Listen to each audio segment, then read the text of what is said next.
Welcome to my channel, Learn with Teacher Ali.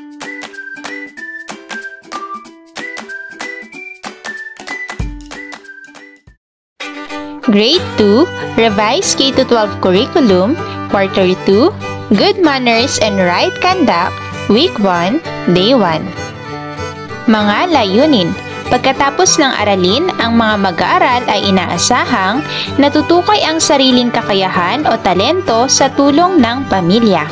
At nakahihinuha na ang pagkilala ng sariling kakayahan o talento sa tulong ng pamilya ay nakalilinang sa taglay na kalakasan tungo sa pagkakaroon ng tiwala sa sarili.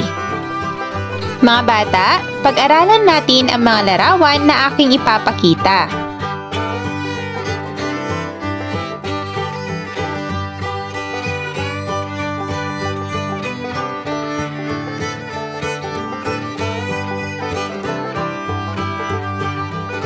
Ngayon ay sagutin ang mga gabay na tanong. Una, ano-ano ang ginagawa ng mga bata sa larawan? Pangalawa, nagagawa nyo rin ba ang mga nasa larawan? At pangatlo, may tiwala ba kayo sa inyong sarili na maipakitang nagagawa nyo rin ang mga nasa larawan?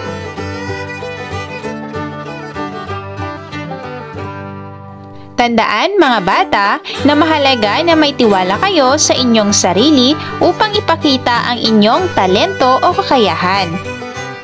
Sa araling ito, kayo ay inaasahang natutukoy ang sariling kakayahan o talento sa tulong ng pamilya tulad ng pag-awit, pagsayaw, pagguhit, pagpinta, paglalaro ng sports at pagtugtog ng instrumento. Inaasahan din na nakahihinuha ang pagkilala ng sariling kakayahan o talento sa tulong ng pamilya ay nakalilinang sa taglay na kalakasan tungo sa pagkakaroon ng tiwala sa sarili. Ngayon ay ating tukuyin ang mga kahulugan ng mga salitang ating gagamitin sa ating aralin. Basahin natin ang mga kahulugan ng bawat salita. Una ay ang aktibidad. Ito ay ang gawain ng mga mag-aaral upang mapahusay pa ang kanilang talento o kakayahan. Pangalawa ay ang sports. Ito ay isang uri ng pisikal na aktibidad o laro na nangangailangan ng kasanayan, ginagawa para sa kompetisyon, libangan o pagpapabuti ng kalusugan. Pangatlo ay pamilya. Sila naman ang kasama sa tahanan na tumutulong upang mapahusay ang kakayahan o talento. Pang-apat ay ang pagpapractice. Ito naman ay ang paulit-ulit na ginagawa ang isang bagay upang mapahusay ang talento o kakayahan. Pang-lima ay ang talento o kakayahan. Ito naman ay ang likas at natatanging kakayahan o abilidad sa isang larangan o gawain na nagpapakita ng kahusayan at bihira sa maraming tao. Ating talakayin ang pagkilala ng sariling kakayahan o talento sa tulong ng pamilya. Ngayon mga bata, maglaro tayo. Handa na ba kayo? Ang pamagat ng ating laro ay Talentado Ako. Narito ang mga panuto. Una, alamin sa inyong sarili kung kaya ninyong gawin ang mga nasa larawan. Pangalawa, tumayo pag kaya ninyong gawin at pumalakpak ng 3. Pangatlo, sabihing talentado ako. Pang-apat, tutularan ng mga nakatayong bata ang nasa larawan. At pang-5, pag hindi kayang gawin ang mga ipakikitang larawan ay mananatiling nakaupo.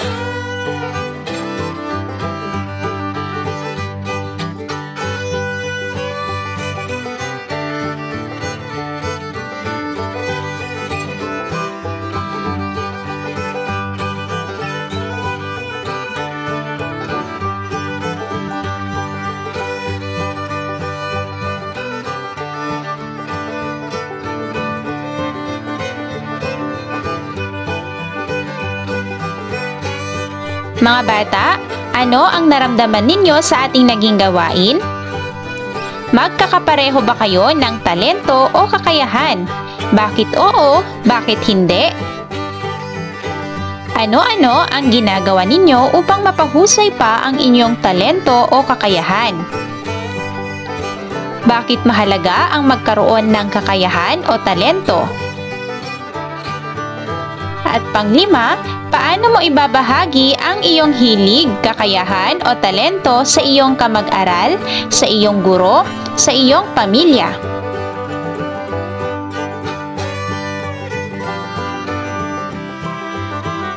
Mahalagang malaman ang ating mga kakayahan at talento upang makilala ng maayos at mahusay ang sarili na nalilinang din ang tiwala sa sarili. Sa pagkakataong ito ay magkakaroon tayo ng pangkatang gawain.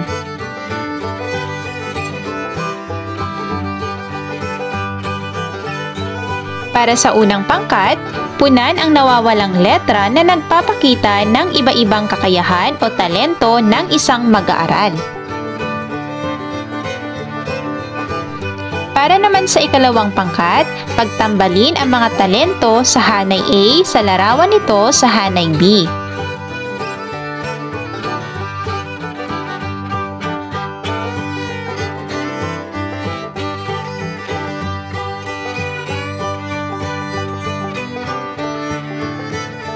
Para sa ikatlong pangkat, buuin ang puzzle.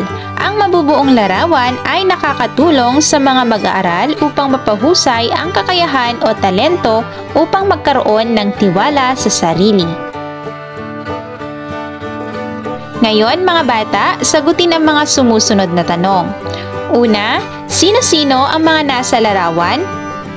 Pangalawa, paano naging bahagi ng pagpapahusay ng kakayahan o talento ang iyong pamilya? Pangatlo, nagkaroon ba kayo ng tiwala sa sarili na ipakita ang iyong kakayahan o talento? Paano? At pang-apat, sabihin ng bawat pangkat. Sila ang nakatutulong sa amin upang mapahusay ang aming kakayahan o talento at magkaroon ng tiwala sa sarili.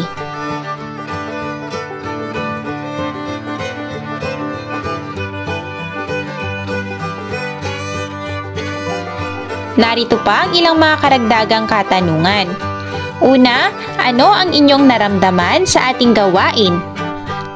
At nagkaroon ba kayo ng tiwala sa sarili na ibahagi ang inyong mga kakayahan o talento?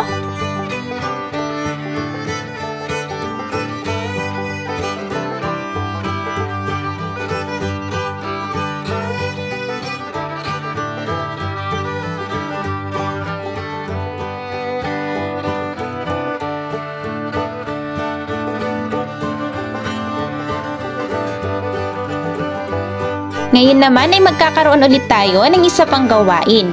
Narito ang mga panuto. Una, ipapaskil ng guro ang mga bubble map or graphic organizer na naglalaman ng iba't ibang kakayahan o talento. Pangalawa, bibigyan ang bawat mag-aaral ng meta cards at isusulat ang kanilang pangalan. Pangatlo, magpahayag ng hudyat kung dapat na nilang idikit ang kanilang pangalan sa talentong hilig o gusto nilang matutuhan. Ngayon naman ay sagutin ang mga tanong. Una, sino-sino ang tumutulong upang mapahusay at malinang palalo ang inyong kakayahan o talento? At ano ang nalinang na pagpapahalaga sa inyong sarili upang maipakita ang inyong kakayahan o talento?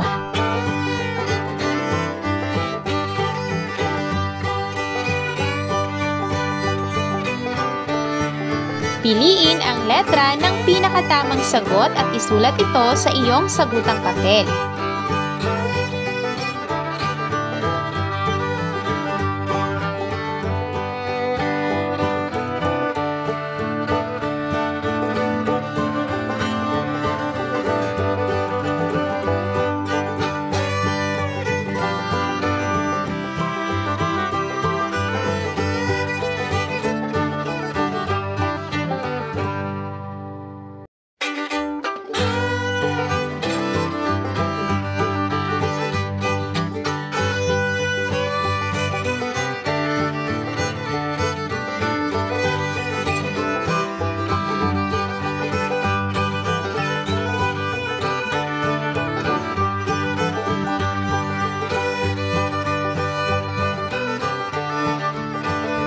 Pagkatapos ninyong natutuhan ang tungkol sa paglinang ng kakayahan at talento, ngayon ay gagawa ng My Dream Talent.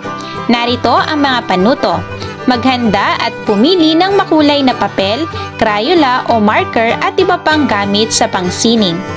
Isulat ang pangalan at talentong nais mong linangin. At sagutin ang mga tanong.